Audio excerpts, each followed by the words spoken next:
Good afternoon, friends of the Museum of South Texas History, and maybe non-friends. We don't know. My name is Francisco Guajardo. I'm the Chief Executive Officer of the museum, and I want to welcome you to the September 2023 edition of Museum Pláticas. So today's show is, I think an extraordinary kind of opportunity to learn about some historical characters that heretofore we may not have known, but also this story that is emerging that I think is going to become like a very important story nationally in terms of philanthropy and education. So this story is the story of the Hector and Gloria Lopez Foundation. And so the storyteller here is going to be the Chief Executive Officer and President of that foundation, a fellow by the name of Sergio Rodríguez. So we're having a Plática with Sergio today in anticipation of an Evening with Friends event that the museum is hosting tonight at 6 p.m. And so I'm sorry if you want to get in now at this point, but it's a little late because we're oversold. I mean, we don't sell this, but we're overbooked, which is a good thing. But I think that the conversation, the Plática I'm about to have with Sergio, will provide the kind of information that will make you full, I think, about the ideas that I discussed. The Hector and Gloria Lopez Foundation, and also, just kind of like the multifaceted richness of the story that begins with the buried gold. El Oro de San Diego. So when we come back, we're going to talk about Dr. Garcia's gold with Sergio Rodríguez. All right, so stay tuned because this is going to be a riveting thing. Don't go away.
Welcome back to Museum Pláticas, friends of the Museum of South Texas History. Francisco Guajardo again.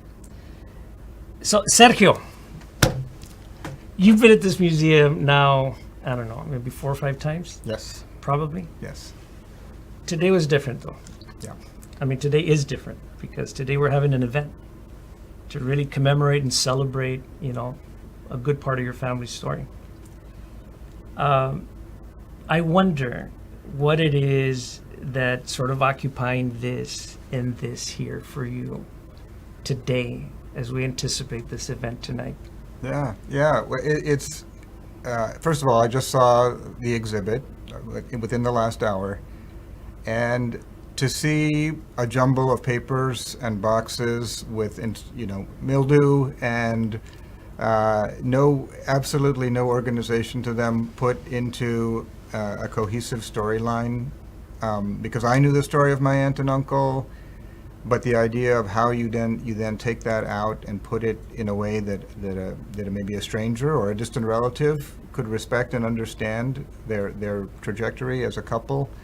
I think the museum did a wonderful job. So when I think I remarked to you when I was in there, I even saw a photograph that I had never seen before of my aunt and her half-brother Lico, and remarkable. I mean, he was a fixture of my childhood, and to see a picture of him in Banff, Canada, as a much younger man, it really makes me think about what else I maybe didn't even know about them. It's not recorded in those photos and documents, but it's really heartwarming to see their remarkable story being told in a way that respects them. I think respects who they were. They were private people, and I think that's part of why we're here today, is because I don't think they were the type who would ever tell their story. But it's such an important story because it represents a part of Texas history that I don't think students here growing up in South Texas in the Valley, and being able to look, a lot of times we look to role models who are our age or close to it, but they were role models or maybe pioneers from before their time, and so it's heartwarming and wonderful to see the story finally come together. Thank you for that. It was a heavy responsibility, as the museum is a storyteller, because it's a very weighty WEIGHTY proposition. I mean, it's a lot of weight on us, and so I had a conversation with one of your relatives, Dr. Jose Gutierrez, Joe Gutierrez, where I said to him, and this is just in the last week to 10 days, I said to him, Dr. Gutierrez, I feel a little bit inadequate as a storyteller here because I didn't really know these people. So we just know them from the documents. Mm-hmm. And so how to sift through the documents and make sense of this and this and this and then put it into some kind of coherent, narrative, when knowing that there's so many narratives here. Yes. Was a beautiful challenge. Yeah. But one that I think an outsider can sometimes see better than a close family member or an insider, because you're right, there are multiple threads here. Higher education and being, for my uncle, the first in his family to go to college, that was certainly a big piece of this. And frankly, my aunt, having gone to UT in the 40s, was not going to marry somebody who had not been to college, which in the 1940s in South Texas was probably a very limiting factor. And so I look at stories, I look at, my own father, Homero Rodríguez. He grew up in the house with Dr. Garcia in San Diego and my aunt, who was only 10 years older than him.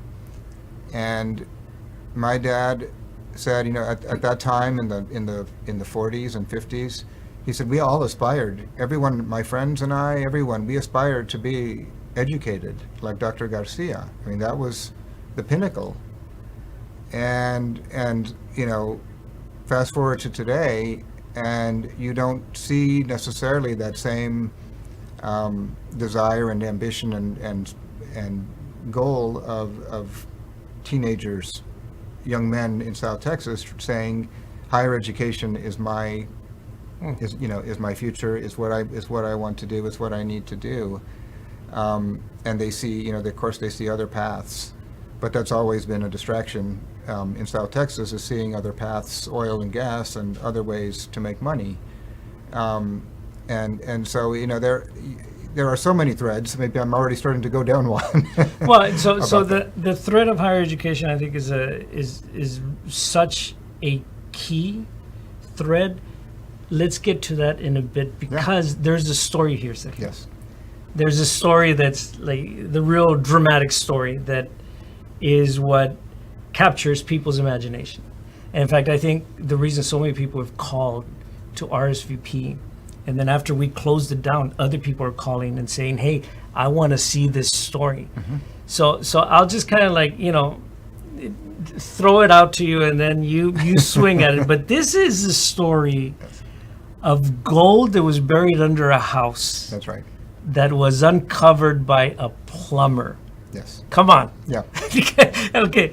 Tell that story. I Yeah. don't know if you want to be elaborate or if you want to be more abbreviated, but tell the story as you would. Sure, and again, I'll just start by saying my aunt and uncle were very private people, and I was maybe close to 40 years old and living in Washington, D.C. when my uncle Carlos, who also grew up there in San Diego and is an attorney there, said to me, "Have you heard the story about the gold coins?" And this is 2002. And I didn't even know what he was talking about. So I was almost 40 years old, very close to my aunt and uncle, and had never heard this story. And kind of to the chagrin of my aunt and uncle, their personal business was now getting aired on newspapers, and and in the local TV stories and all of that in San Diego and Alice. But yeah, essentially, the story is that her father, Dr. Garcia, who was the town doctor in San Diego, Texas, from 1900 to 1950, was somebody who didn't believe in the solvency of banks at the time, had seen multiple depressions and recessions, and decided that he was always sort of going to systematically keep gold as a form of payment from his patients. And he did that all the way up until the Great Depression in the 30s. And when that happened in 33, what I learned as part of this process is that Franklin Delano Roosevelt put out an executive order telling people, you cannot be hoarding gold. The government needs to maintain control over the gold in the country. And so everyone had to turn it in. And they had the power to seize safe deposit boxes, which is an important part of this story, because if the government had not had that, we would not be sitting here today talking about this story. He was forced to take his money out of a bank and hide it in his home, and he hid it under a floorboard in the kitchen, in the ground, basically in the dirt. And what ended up happening is that Dr. Garcia had multiple people live in that home. He had multiple remodels done to that home. He lived in multiple homes. And then by the time my Aunt Gloria was born in 1925, all of this was happening when she was six or 7 years old. She was not in a position to remember or know anything other than what was told to her. So when Dr. Garcia got older, he forgot where he'd put the coins. He knew they were there, but he didn't know exactly where anymore. And of course, plumbers and carpenters and others had been in that house fixing it up. It was a unique house, custom built, with one entrance for the family and one entrance for patients, so that the two were kept away from each other. My aunt and uncle, after they were married, they both knew about the existence of the coins. They worked with my great uncle Raul Garcia, my aunt's half brother, and they searched many times. They looked at engineers. They used metal detectors. They dug holes. They were under that house. They knew about the trap in the kitchen, but nobody realized that a large pipe was actually covering the hole. And I suspect that that's what happened, is that subsequent to the coins being put in the ground, the pipe was put on by a plumber who didn't know any better, and then they were gone to everybody. So when Dr. Garcia died in 1964, he hadn't passed that on. My aunt and uncle looked and looked for years, and then in the late 70s they sold the house to a distant nephew of my uncle Hector, and nothing happened then. That was for another 25 years. 25, 30 years, nothing happened until, and this is, I think, what started the chain of events, is that there was that lead pipe disintegrated. And of course now they use PVC and other things, but when the plumber went down there in the early 2000s, a gentleman by the name of Serafin Trevino in San Diego, he and his girlfriend Connie Mosley, who was his assistant, went into the house, realized that they had to go underneath the house to get rid of that old lead pipe. And as they did, the plumber realized that he was finding coins. And I think he was finding them one by one at first, and then started doing some digging and realized that there were more. And I believe up to about 500 at the time, which is amazing to think of 500 US gold coins that range in age from about 1916 to, 1836 to 1916. And all of those coins were basically in a coffee can and in the dirt underneath the house. So he sort of quietly started secreting them out of the house with his girlfriend and assistant's help, and they were taking them out. So the owner of the house was unaware that all of that was happening at the time. And it looks like he may have started using them for everything from a pawn shop, where he might have tried to see how much money he could get, to a story that you and I have both heard about paying for a plate of enchiladas with a gold coin probably worth much more than that plate of enchiladas. So, of course, in a small town like San Diego, that quickly becomes known. And pawn shops actually as well report suspicious behavior and suspicious artifacts when they receive them. So very quickly it became known that there were coins being taken out, and the owner of the house, Alejandro Lopez, started to claim that they were his. And his claim at the time was that they had been given to him by his father to further his ministry. And the battle quickly went to court, with Alejandro Lopez claiming that they belonged to him. He had put them there, and Serafin Trevino claiming that nobody knew they were there. He found them, and therefore he was entitled to them. And that was happening very quickly, but also with a lot of, Alice is only 7-8 miles from San Diego. My aunt and uncle live in Alice.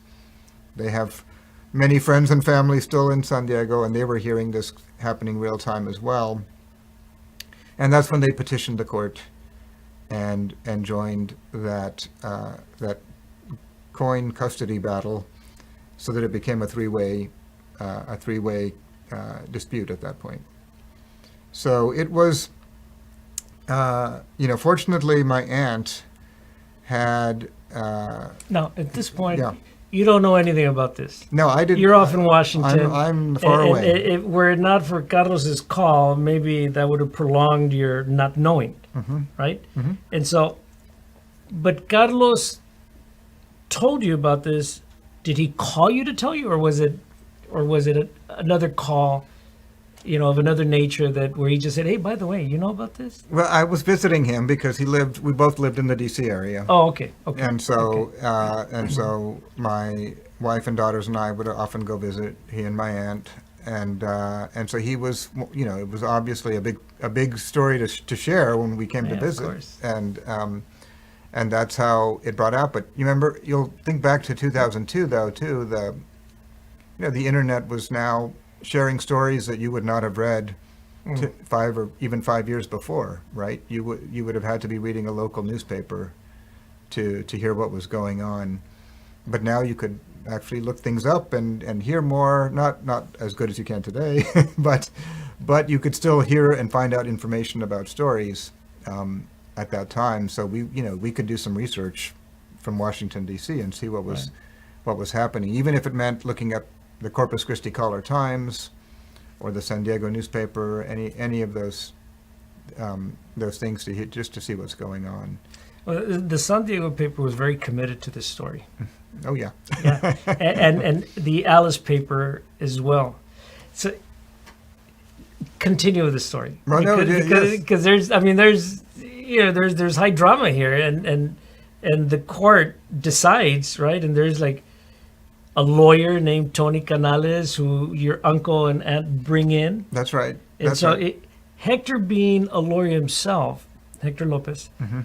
did not become the lawyer of this case for a couple of reasons, right? Number That's one, right. he was older. He was. That's right. That's right. They But were in the- their 70s by then. But what do you think was the real reason why he said, Tony, come on in? For one, I don't think my uncle was. He was an oil and gas attorney and very successful. What they needed was a litigator and someone with maybe some theatrics. And Tony I think was the right call for them.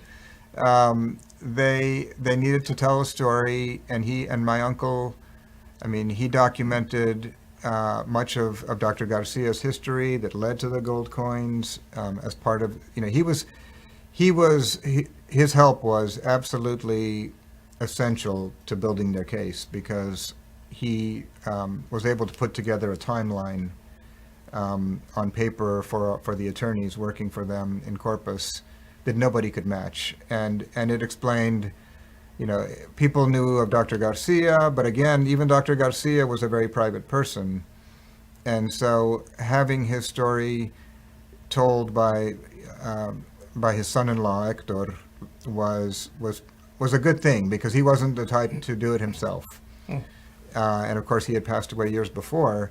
But those people, but in San Diego in 2002, people, they knew my aunt. They knew that Dr. Garcia had access to that kind of wealth.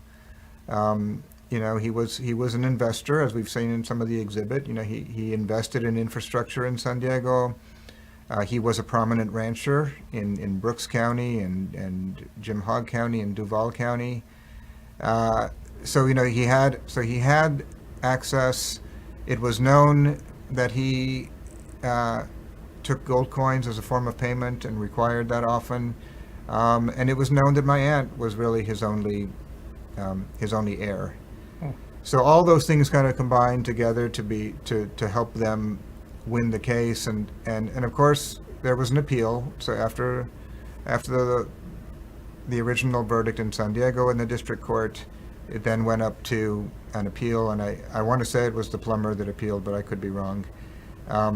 And the appeals court, maintained the verdict. They upheld the verdict, and at that point, and my aunt, who again was a private, and you will see her splashed all over, big pictures on the front of the newspapers that say Gloria gets the gold, and sitting with my cousin next to, this was, I think, in some ways, this was a nightmare come true for her, to have her personal business shared in newspapers and on the Corpus news when the 6 o'clock news came on. But she was so, if you'll pardon the term here, invested in retrieving her father's legacy, that she was willing to do whatever it took to get those coins back. So she and my uncle, they sat for depositions, and my aunt basically tells the story of her father and what he told her about the coins growing up. My uncle, he's as an attorney himself. We were discussing earlier, Francisco. He's a little slippery in his talk, and anyone who knows him knew he was hard to pin down sometimes. He could be deaf. He was quite deaf, and sometimes, so you weren't always sure, was he answering the question that I asked, or that he thought I asked, or one that he wants to answer, altogether. Maybe it's a good strategy. It was definitely a good strategy, because at the end, of course, they prevailed, and it was I'll tell you too, my aunt, the attorneys asked for some of the payment in the form of the coins. And my aunt was very upset with that. Because she saw it as her birthright, the coins. She saw it as her birthright, and she and she was more than happy to write a large check, maybe not happy, but happier to write a check to the litigators to thank them for the work they had done. But she certainly wasn't going to give them a single coin if she didn't have to. She really felt like she needed to do the best job she could as a daughter, and she was just so dutiful about everything she did, and it was, she was very anxious during this period. She was in her mid to late 70s, and this was important to her. She must have been a wonderful teacher when she was a teacher at San Diego High School. Yes, I imagine so. Yeah. Are you privy to any of that knowledge? No, just the sort of, the funny thing, she taught French, right, in San Diego High School around 1950. And just for a year or two, right? Just for a year or two, and she had just graduated.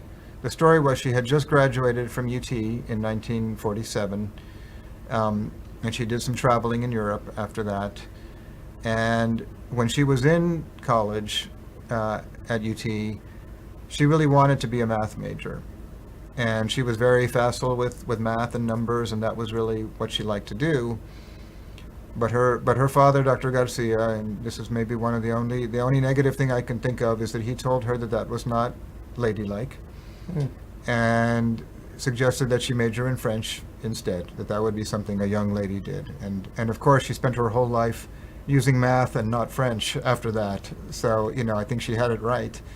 But she had also, but some of that history too goes back to the fact that her father homeschooled her in San Diego up until the time she went to San Diego High School.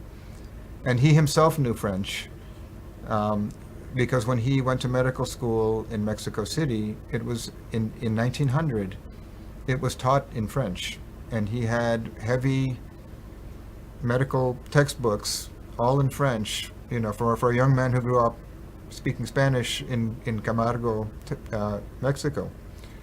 So, wow. There was a little bit of a history of the French language in the home up to that point. That makes complete sense, because, if you remember the Porfiriato, Porfirio Diaz as the president and dictator of Mexico in the 1870s, 1880s, 1890s, and the reason for the revolution was so in love with everything French.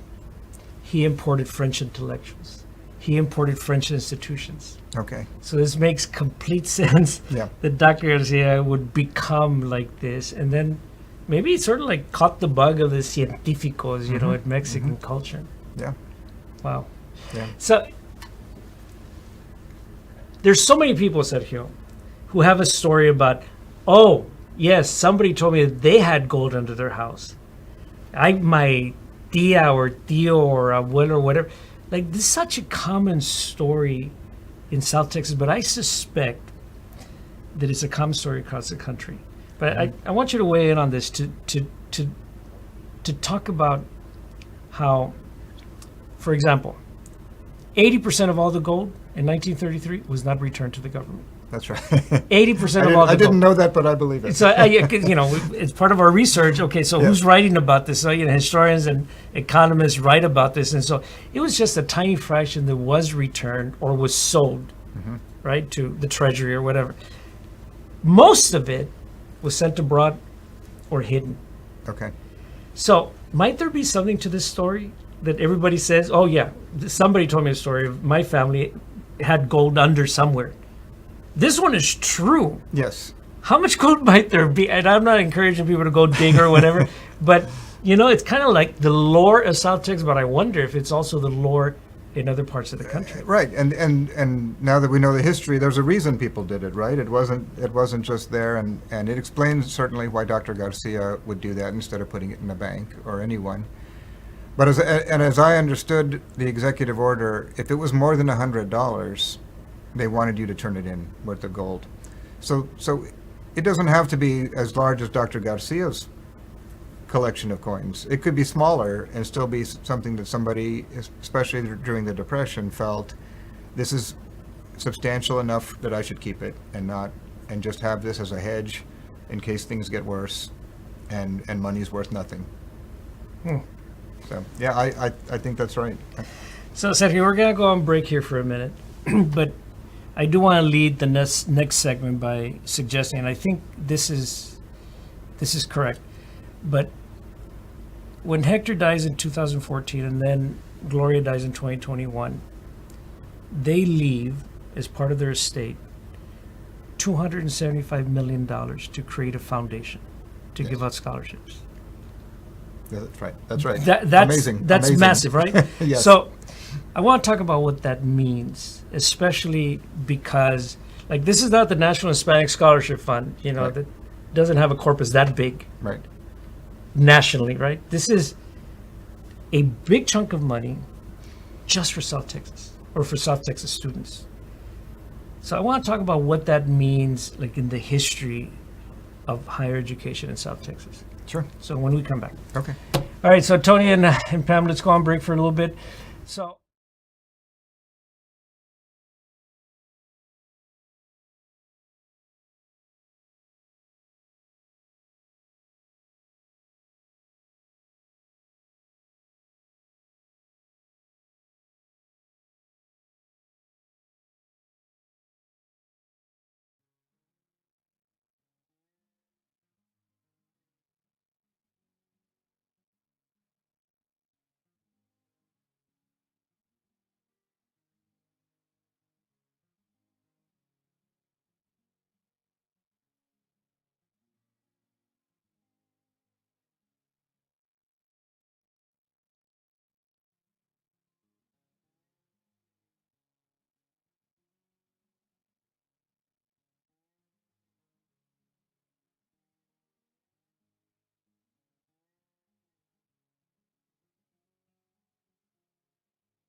Some define it as a breath of fresh air. Others find it in the fast lane by being yourself. Some like to kick it, enjoy every minute, and get the adrenaline pumping, while others prefer the feeling of adventure, finding the unexpected, the undiscovered.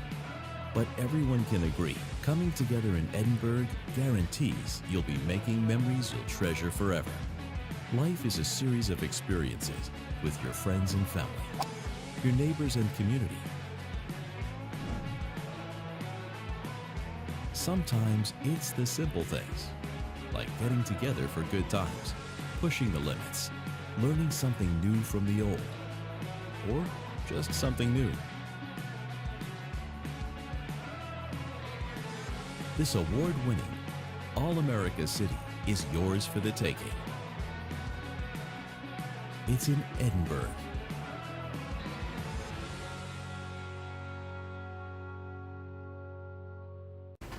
Okay, welcome back, friends. So in the previous, I don't know, maybe 20 minutes, 25 minutes, Sergio described the story of Dr. Garcia's gold, which is, as we learned, gold that was buried during the Great Depression under Dr. Garcia's house, and then was uncovered by a plumber, and then the plumber did some interesting things with it. And, eventually, Dr. Garcia's daughter Gloria is able to get the gold, after some litigation.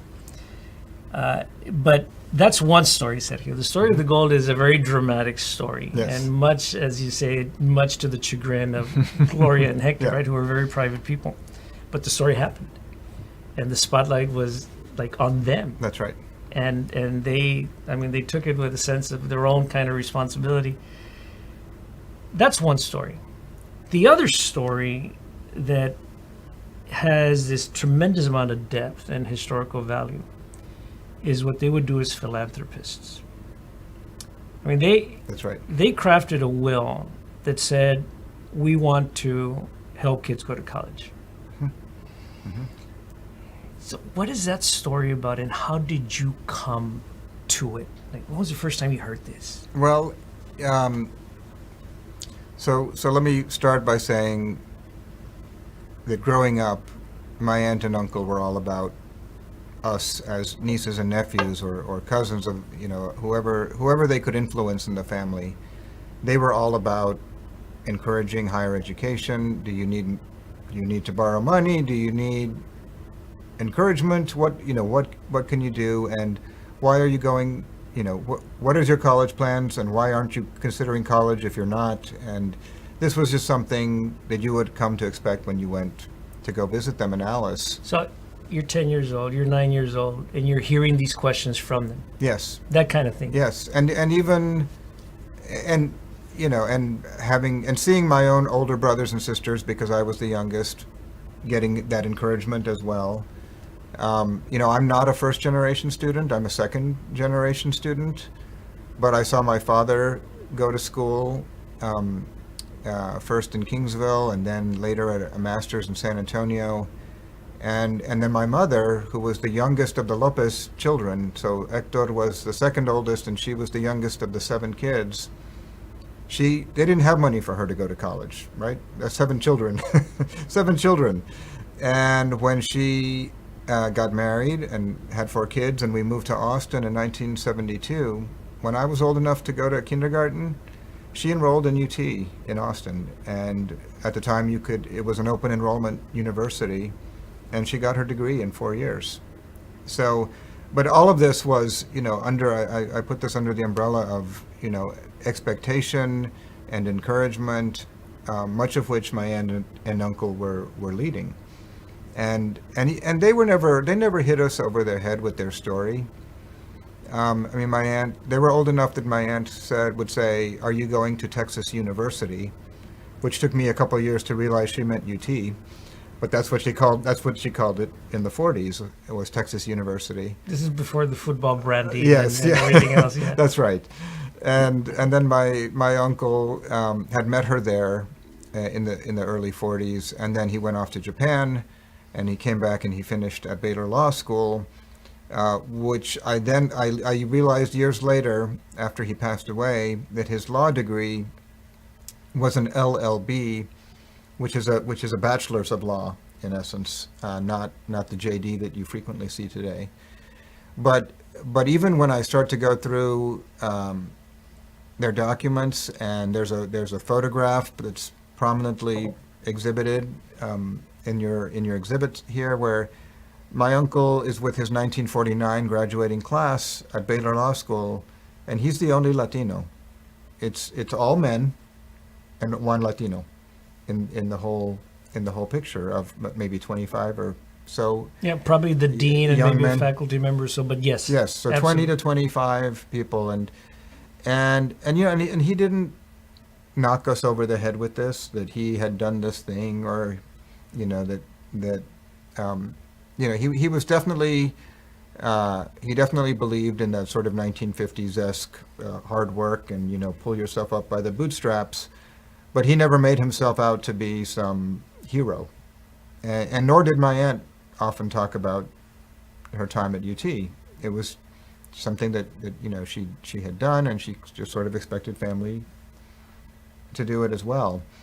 Now, they had no children, and this was something that I think weighed heavily on them for many years, because they not only acquired ranches during their time together, my uncle spending more and more of his time on oil and gas, and really not even taking on external clients anymore, just focusing on their own business. But building on what had been left to my aunt from her father, Dr. Garcia, and from her mother in Hebronville, Tomasa Martinez, and building on that, when that became productive and oil and gas, we say that in Texas, productive means oil and gas rich. They were then able to turn those funds to buy other ranches.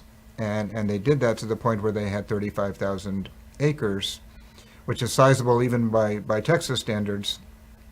And they put all that together, and in some cases, much of that, maybe half or more of that, had come from my aunt's family over multiple generations.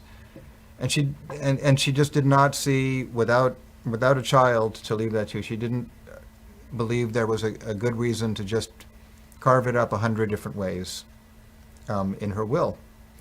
And of course, she passed away, as you said, after my uncle, and they had spoken about giving to scholarship, creating a scholarship fund, or how would we give to kids for decades. I mean, my uncle had he had an office that we still own that is literally adjacent to the Alice High School. And there's only one high school in Alice. It's Alice High School. We overlook it, looking out our windows in the office. We see the kids on the track running. And they were there from 1950 to, 2021. So imagine seeing decades of kids who graduate. Their parents haven't gone to college. And they decide themselves, because Alice is an oil and gas services community, that their best, if I graduate from high school, my best shot is to go work with my hands, go work in the field, go work with one of these companies that goes from ranch to ranch and checks the gauges and lays down pipeline, and oil and gas being as cyclical as it is, those could be very good paying jobs. And then they were also jobs that would disappear and evaporate 2 years later because of the oil, the fluctuation in prices. So my aunt and uncle knew that this was not something you could, you couldn't make a career on that. I mean, you'd be in the money and out of the money, and many of them weren't saving money and didn't getting all their things repossessed. So they really wanted to break that cycle. They really wanted to help the students, especially those who were first in their family to go to college, to be that first one, to help with that navigation, to give them the encouragement to get a 4-year degree, and then to take that degree and why not be a manager for the oil and gas company, right? Instead of out in the fields, and then have something to fall back on if times got tough. So this was, they saw this story happen over and over, and they saw in some cases within our family, because not everybody did go to college. And so they would use that, I think, as the reason for giving. And, I like to say that being from their era was the 1950s and the 60s, and back then scholarships were the classic way to support students at the university level. And there came a time where even maybe 20 years ago, I would have said, well, scholarships are nice, but there's other things you can do to support students, especially first-generation students. But what ended up happening is that in 2009, and this happened not just in Texas, but across the country, we hit a major recession. Many state legislatures, including here in Texas, turned down their subsidies to higher education and really put that onus of tuition bills on the students and their families when they started applying to college. And to make it worse, as we've seen as well, universities it was getting more and more expensive to go.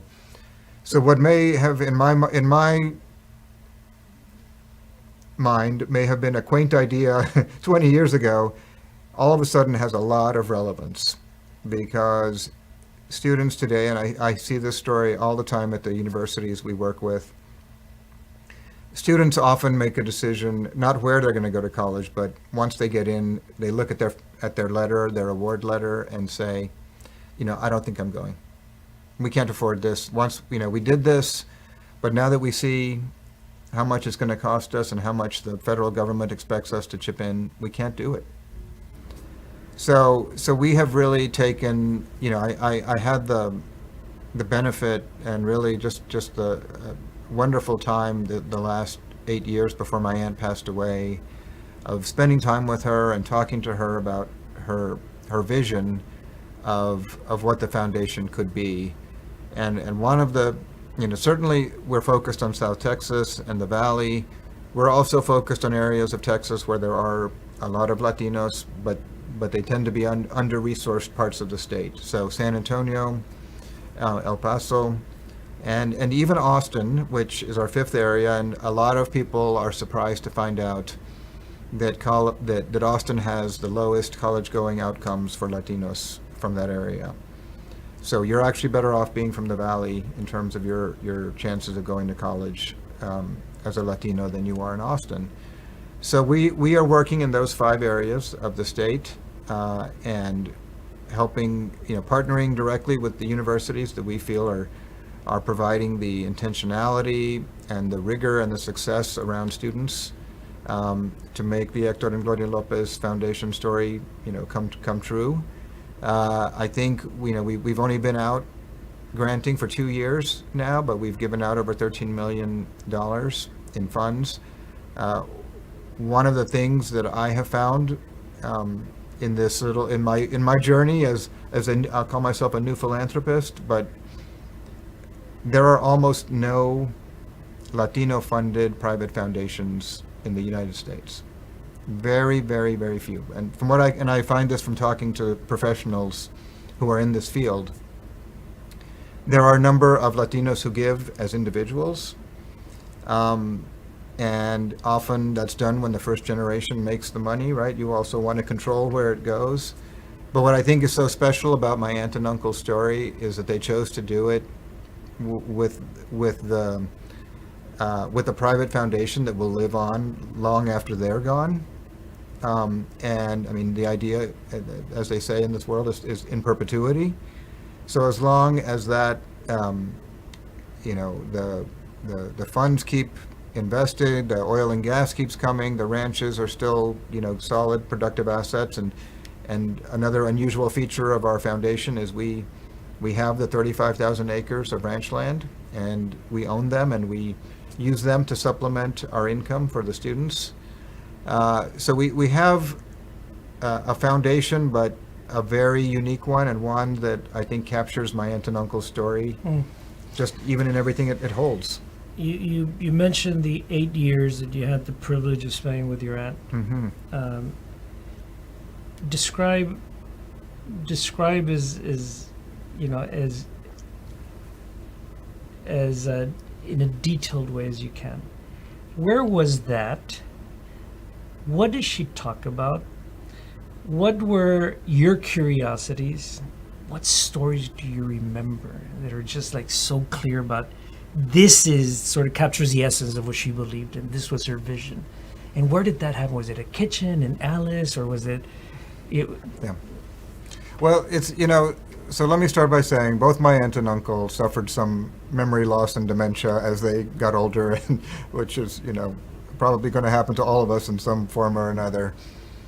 And so my aunt, because of where she was, and she had asked me to help work with her and her estate attorney, I got to sit in on these, the 3-way conversations that we would have about the foundation. And of course, much of what she was doing was describing the conversations that she and my Uncle Hector had. So she was trying to relay the conversations, he had passed away.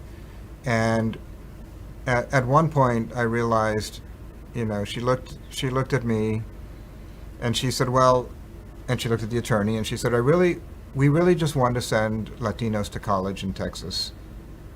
And then she looked at me and she said, honey, I leave the details up to you. So I'm not sure that's the detail you want, but Yeah, I think that speaks to where she was at that. She was in her late 80s,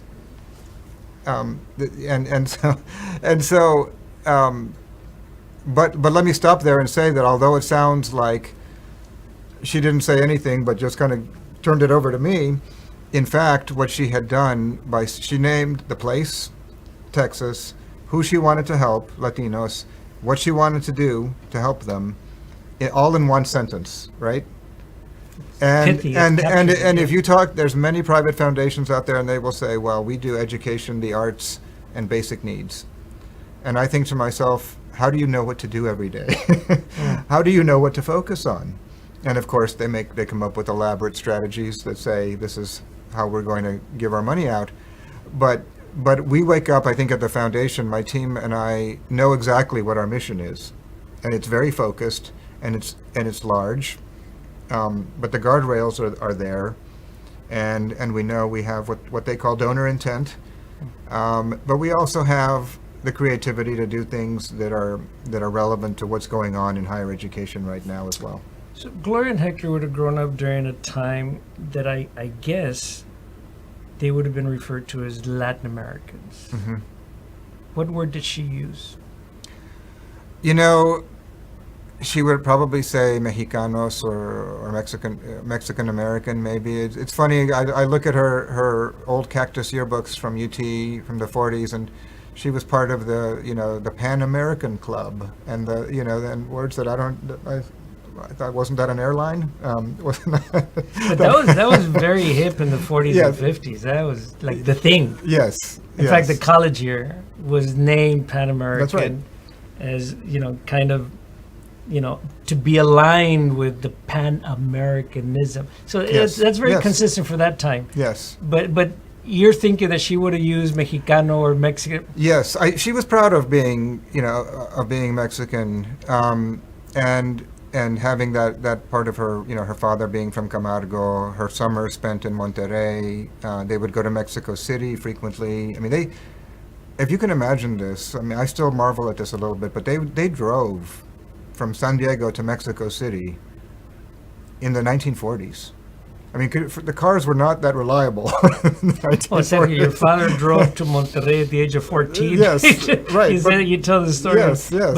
But that's a long way. Yeah, I mean, Mexico City is in the southern part of Mexico. Yes, it's a long way from San Diego, and they Wow. would. So she was very proud of her time in Mexico. Many of her relatives, who she considered close, were there. And to your point, I don't think the words Latino or Hispanic were commonly used, and I think a lot of people just of her age just wanted to be specific and say, But it was very clear the population group that she had a vision about. Yes. It was very clear. Yes.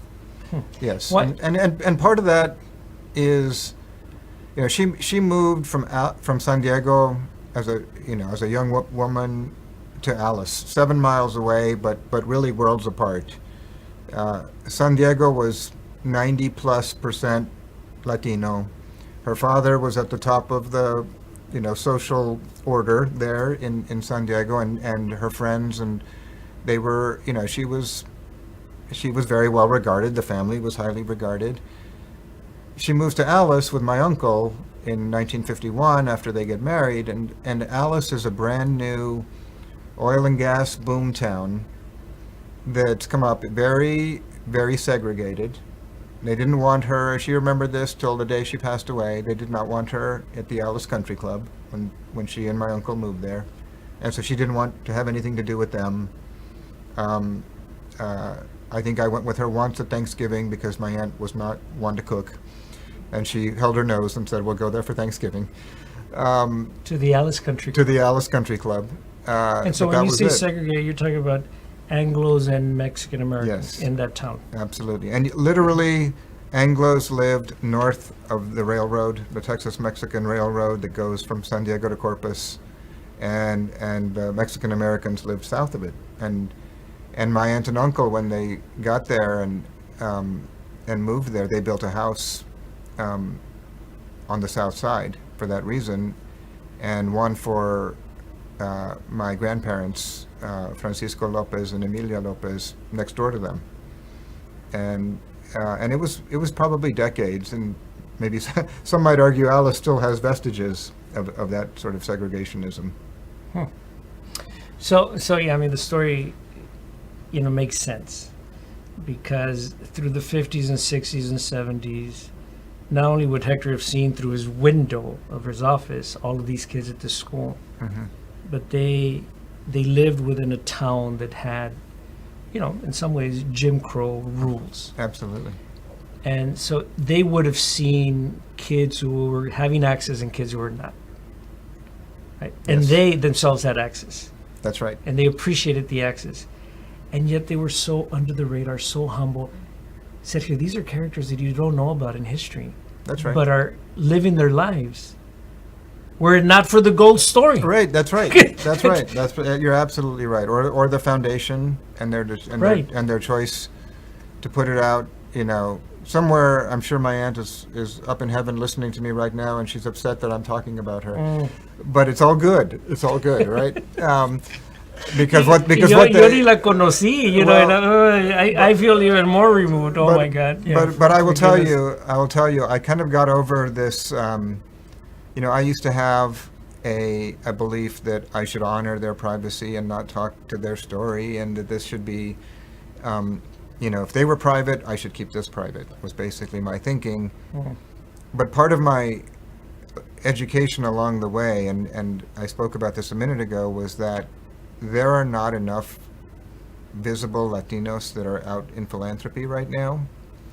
So when I saw what we were doing and saw what a great scale it was, and the lack of sort of role models in philanthropy for Latinos, I thought, no, this is something that we need to do, and we need to talk about their generosity, because people need to see that that Latinos give scholarships. They're not just scholarship recipients.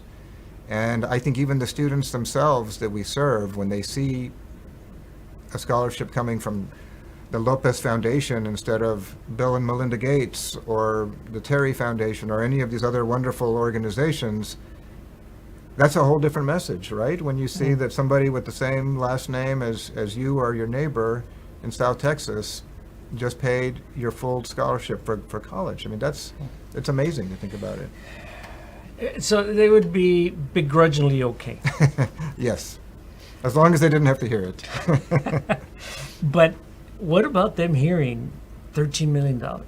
I mean, for people who grew up during the Great Depression, whose father, in Gloria's case, would have gone through the Depression of 1893 and then the Depression of the 1930s. So it was like so shaped by these, as you described, right, these moments in economic history.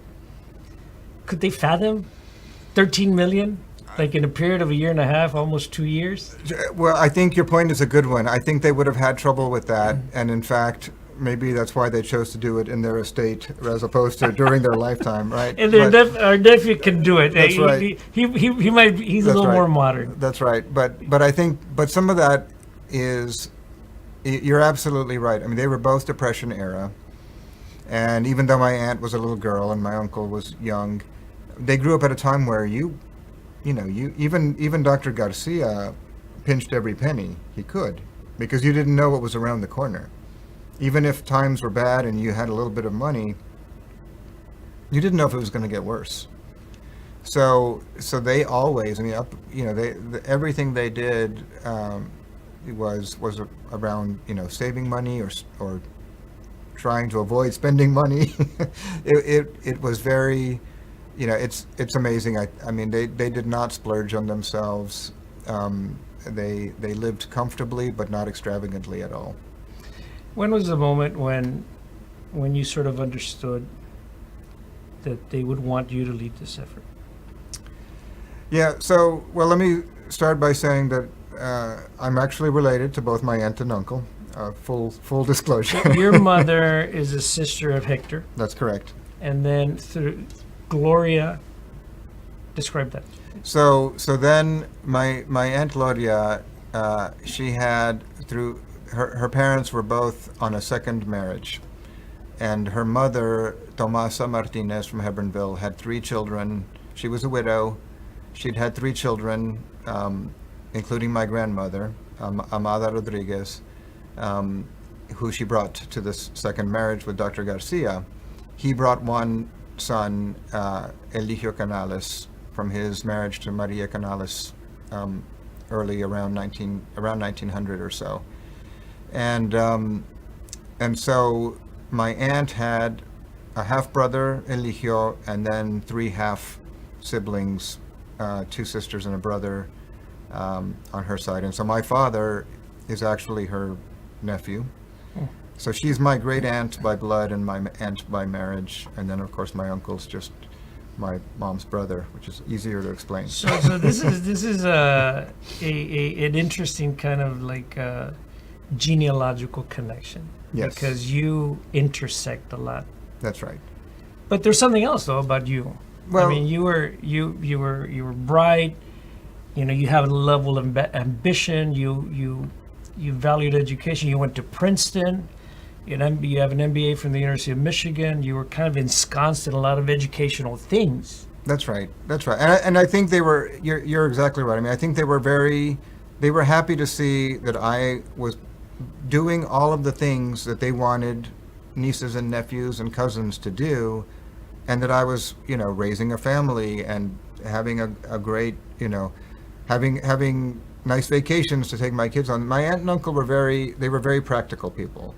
And one of their, it's kind of an underlying theme at the foundation, but it was a lot of economic mobility was built into what they were trying to accomplish. Not just education for education's sake, but they really wanted to move the needle for these families. And even within our family, yes, I did very well, and I had some very amazing educational opportunities that my aunt and uncle said, well, this is exactly what we're trying to do with students from the foundation. If we can get Lopez students to go to college, they graduate debt-free, then maybe they can go on. Then they'll go on and become businessmen or women or lawyers or, what have you, and then become, future civic leaders. And so those things I do think they saw them in me. I think I was a good thought partner with my aunt while we were thinking about what to do, and for me, I would say, I mean, I've had 20 years in corporate America. I've had other jobs. I like to say this is my 3rd and final career, but I don't think I really realized how unusual my path was until I started thinking about what the foundation was trying to solve for. And then I realized all the little things that had gone into my success, like my parents going to college, or my even deciding to apply to a Princeton, for example. I mean, there's most kids don't even bother applying, or sometimes getting in and saying no when you get accepted. We see that too, right? And so there were just a lot of little turning points along the way that I realize in retrospect were very instrumental to my success, and we're just trying to create more of those turning points for some of our scholarship students now. How does the world of philanthropy see Sergio Rodríguez and the Hector and Gloria Lopez Foundation? I think we're still out there doing what we do, and it's only been 2 years. But I tell my team that I feel like it's a little bit of a litmus test when I describe to people that we are, a Latino-funded and dedicated foundation, that we have $270 million in our endowment, and that we give scholarships specifically to Latino students. And when I say a litmus test, what I mean is, some people will smile and nod and say, that's great.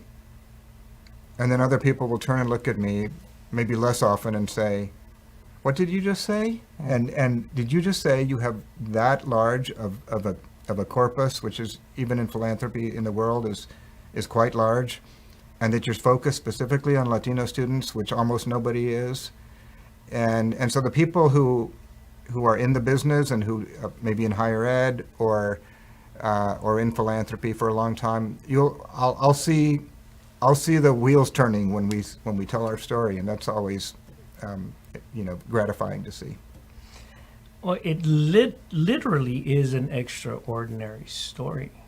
So, I mean, yes, when I tell the story, everybody does a double take.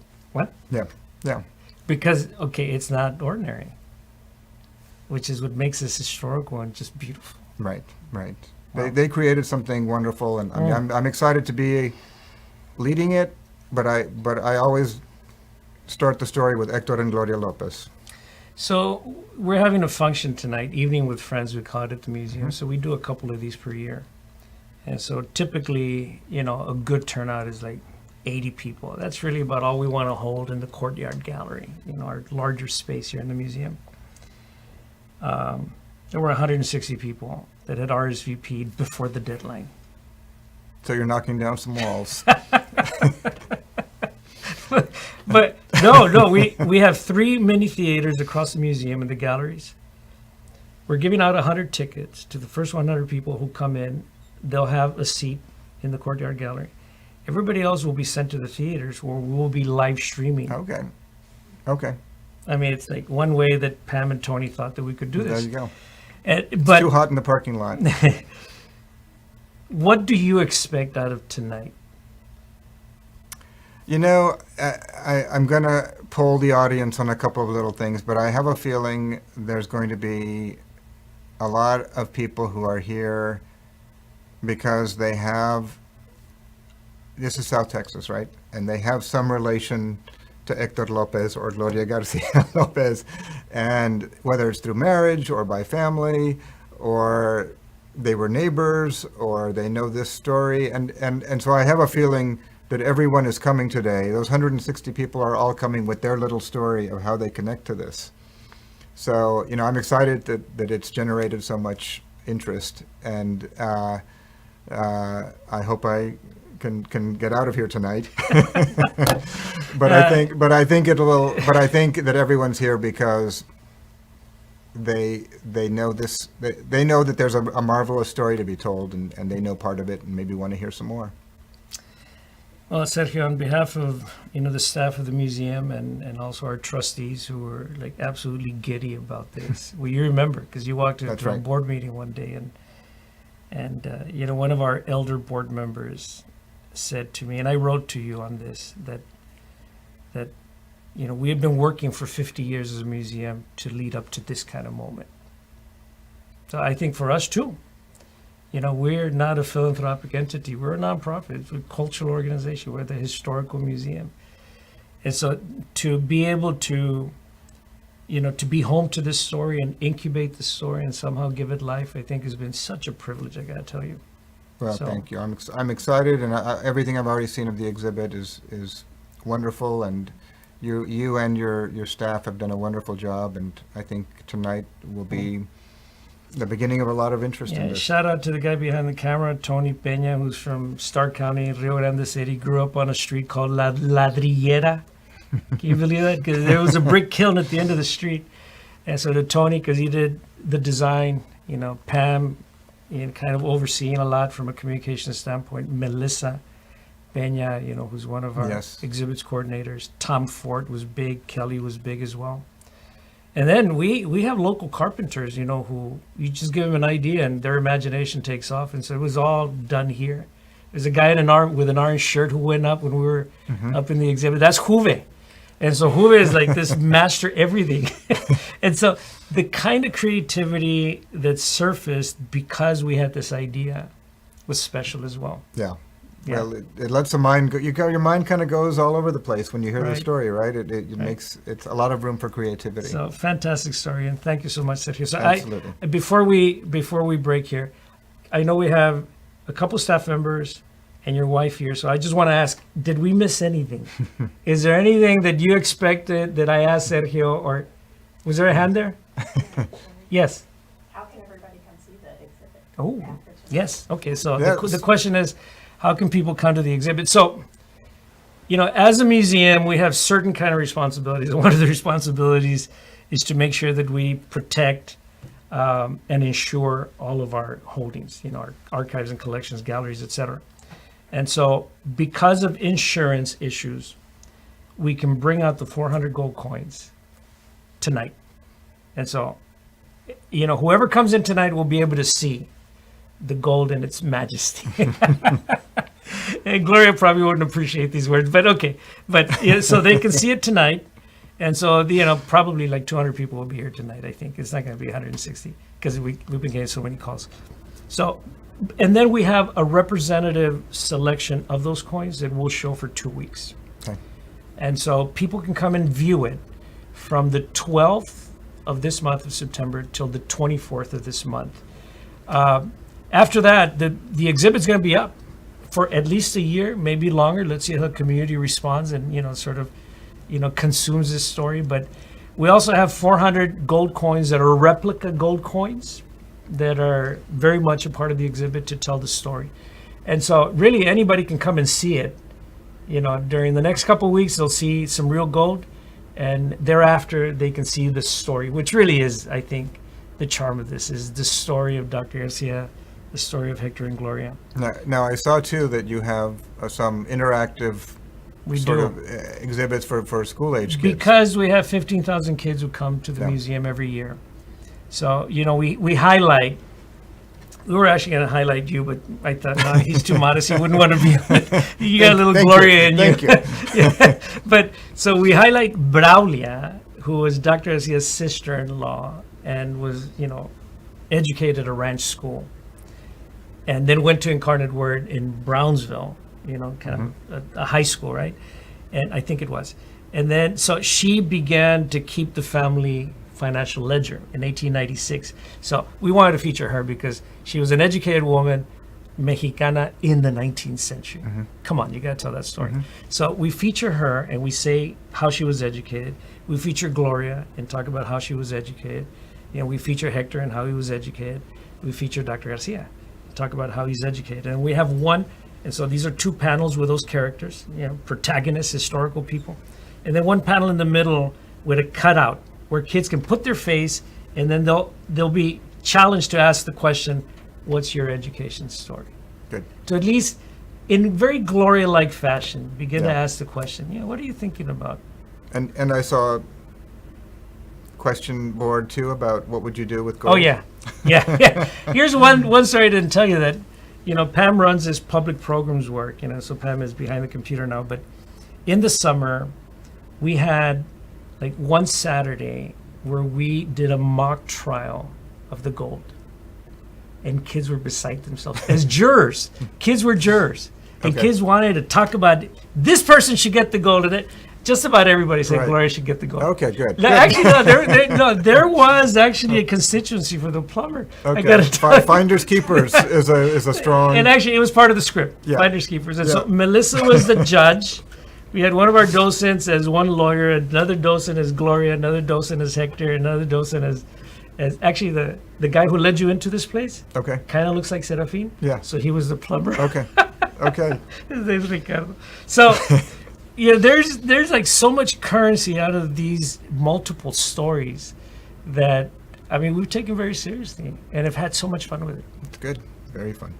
Thank you. Absolutely. So much, Sergio. Thank you, Appreciate it. Francisco. All right, so this has been the September edition, 2023 of Museum Pláticas. So we will see you in October for no doubt another fascinating, riveting Plática. You guys take care and look forward to seeing some of you tonight.